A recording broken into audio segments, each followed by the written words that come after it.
जी नमस्ते।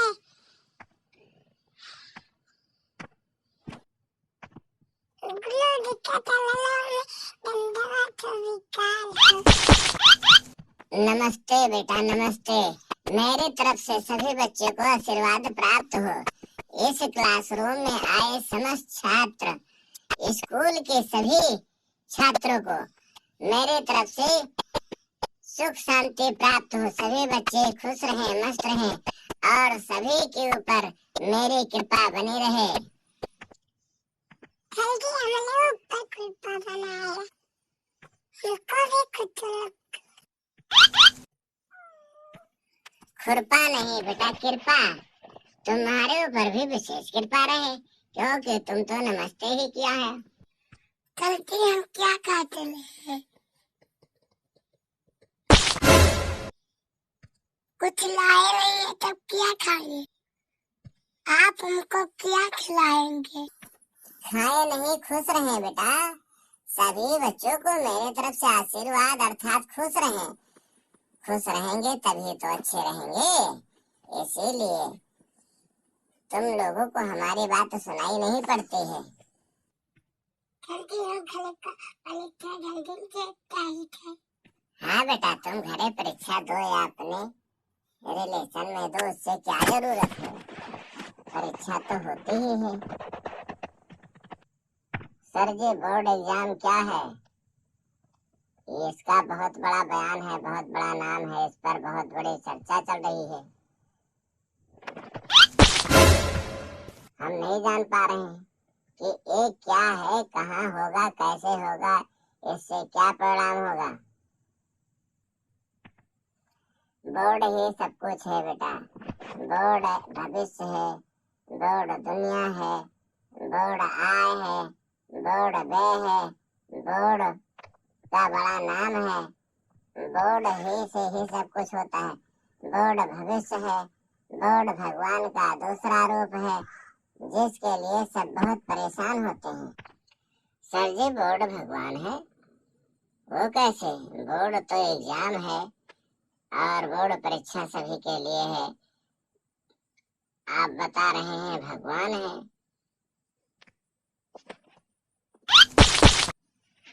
हाँ बेटा, इसलिए भगवान है क्योंकि तुम जब पढ़ते हो तो अपने विद्यालय में पूजा या प्रार्थना करते हो और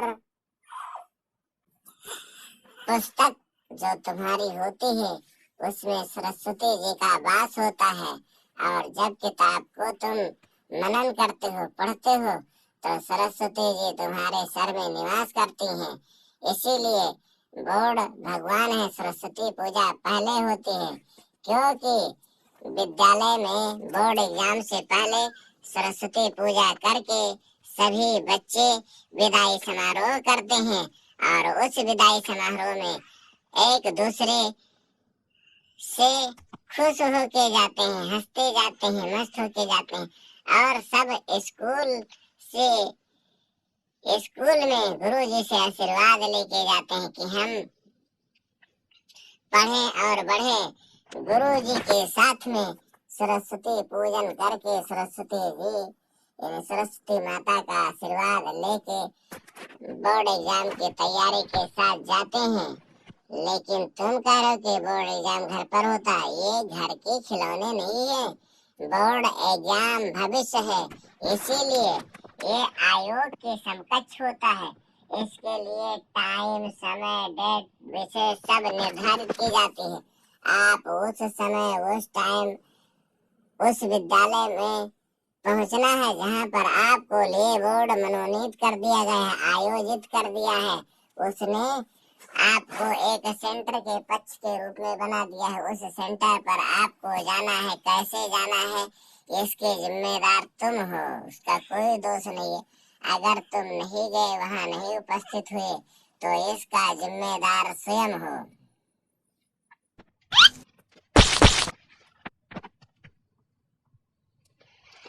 सर जी, पैसों लगाई तक हमारे जिम्मेदारी हुए। हम साल भर फीस दें, पढ़ा लिखा, बोर्ड परीक्षा दें, बोर्ड फार्म भरा। अब बोर्ड की जरूरत खत्म है, फिर भी हमारी जरूरत है। हमारी इच्छा हो तो हम जाए, नहीं इच्छा है तो कोई बात नहीं है। इसका हमें जिम्मेदार है, बोर्ड नहीं जिम्मेदार है। और वो जिम्मेदार नहीं तो हमारे साथ ऐसा क्यों किया, हमको क्यों फार्म भरवाया, क्यों रजिस्ट्रेशन कराया, और क्यों तो हम नहीं भरते, नहीं पढ़ते, नहीं जाते। हाँ बेटा, जिस प्रकार से तुम्हारे लिए 1 साल जरूरी था, 2 साल जरूरी है। हाई स्कूल यानी कक्षा 9-10 पढ़े, 9 में रजिस्ट्रेशन हुआ, 10 में बोर्ड तैयार हुआ। 2 साल की तुमने जिम्मेदारी निभाई है, तो 15 दिन की और जिम्मेदारी निभानी है, 6 विषय की और जिम्मेदारी। उसको अपने जिम्मेदारी के साथ जा करके वहाँ पेपर दे करके तुम चले आना। फिर उसके बाद सारी जिम्मेदारी बोर्ड की हो जाएगी। लेकिन जब तक उसके सेंटर पर नहीं जाओगे तब तक तुम्हारी जिम्मेदारी होगी। वहाँ जाना है और बैठ करके 3 घंटे अपना पेपर करके आना है। बस वहीं से तुम्हारी जिम्मेदारी खत्म हो जाएगी। बस उसकी तुम्हारी जरूरत खत्म, बोर्ड एग्जाम की जिम्मेदारी शुरू हो जाएगी। वो तुम्हारे अपने कार्यकर्ताओं द्वारा स्कूल में कापी वहीं सील करवाए गए। बोर्ड एग्जाम अपने बंडल बनवा करके जिले पर भेजेंगे, जिले से उसको अपने सेंटर पर मनोनीत की जाएगी। वहाँ आपकी कापी जाएगी, कापी जज करके आपका रिजल्ट यूपी बोर्ड पर जाएगा। यूपी बोर्ड में जब सबका इकट्ठा हो जाएगा, फिर तुम्हें एक पेपर ऑनलाइन के रूप में नेट पर डाल दिया जाएगा। जो जरूरी होगा नेट पर मार्कशीट आए कभी भी, उसकी कोई दिक्कत, 2 दिन 4 दिन 10 दिन 15 दिन, लेकिन तब तुम्हारी फिर एक जिम्मेदारी जरूरी होगी। जैसे नेट पर डाल देगी, अपने रोल नंबर को डाल करके स्वयं सर्च करके देख लो कि हमारे साथ बोर्ड ने क्या किया। बढ़िया तुमको अंक पत्र और सर्टिफिकेट नेट पर शो करेगा कि हमने इस विषय में इतना नंबर पाया है और फर्स्ट डिवीजन प्राप्त हुआ है हमारा, और हम अब अगले क्लास में प्रवेश लेने के लिए द्वितीय बोर्ड एग्जाम की तैयारी करें। ये तुम्हारे लिए बहुत जरूरी है।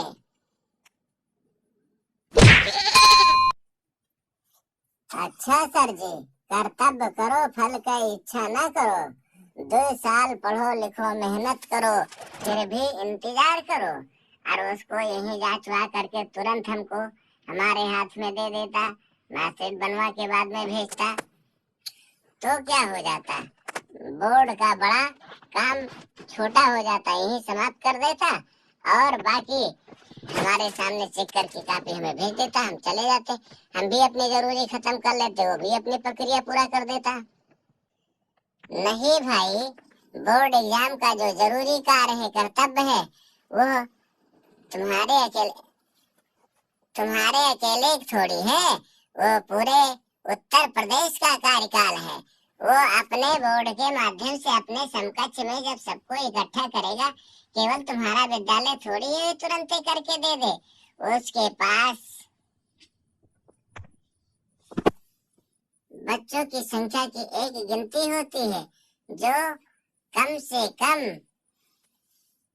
25-30 लाख बच्चे यूपी बोर्ड में एग्जाम में सम्मिलित होते हैं।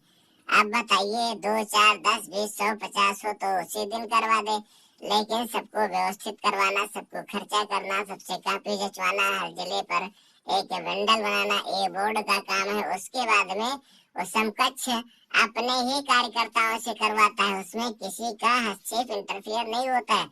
अर्थात सभी शिक्षक उसमें सम्मिलित होते हैं। सबका पेपर बनवा करके, कापी बनवा करके विद्यालय भेजेगा, उस विद्यालय में जिम्मेदारी के साथ रहेगा, उसमें पुलिस की ड्यूटी लग जाएगी। उसके बाद में इतनी जिम्मेदारी निभाता है, और तुम्हें 2 साल पढ़ लिए, फिर 1 महीने के लिए तुम परेशान हो रहे हो, उतनी जिम्मेदारी तुम्हारे लिए नहीं है। और तुम्हें जरूरी नहीं है।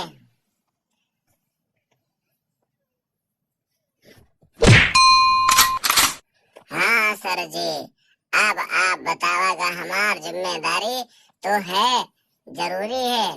हमें बोर्ड एग्जाम जरूरी है, जिम्मेदारी हमारी है, इसको हम जरूर करेंगे। और आप लोग हमारे वीडियो